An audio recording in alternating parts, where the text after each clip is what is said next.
Yan guys, ito pala yung engine ng Rider 150 Fi natin na almost 10 years na. 10 years na yan guys. Wala pang biak ang makina. Yan. Dyan. Aribaba. Yan, ito yung head. Yan. Ito pa lang guys ang nagagalaw ko dyan, head. Pero yung makina wala pa yan guys, biak. Saka bigyan ko pala kayo guys ng tips pag kayo nagpa-powder coat ng crankcase. Para di kayo mabigla. Lahat ng gasket kailangan nyo. Ay, yung iba naman hindi kailangan palitan. Pero ako kasi 9 years na, matitigas na yung mga oil seal nya, kaya papalitan ko na. Ang hindi nyo lang dito guys maisasalba ay itong water pump oil seal.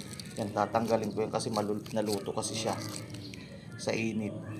Saka yung andito yung crankshaft oil seal nya. Yan. Yun ang pinalitan. Saka yung gasket talaga din may susurvive kasi nakadikit na. Kasi 9 years na nga. Kaya need ng palitan. Yan. Ang kulay nga pala dito guys is parang chameleon. Violet. Ay, blue. Chameleon blue. Pero pag nasa madilim siya, para lang siyang black. Pero pag nasa laban ng araw, nag-blue violet siya.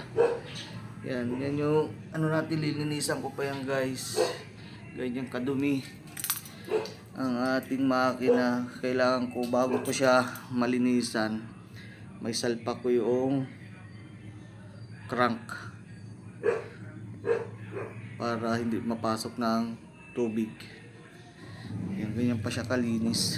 9 years, pa 10 years na pala kasi 2016 model siya. Nakuha ko siya 2012. Yan po. Wala ka, di baba.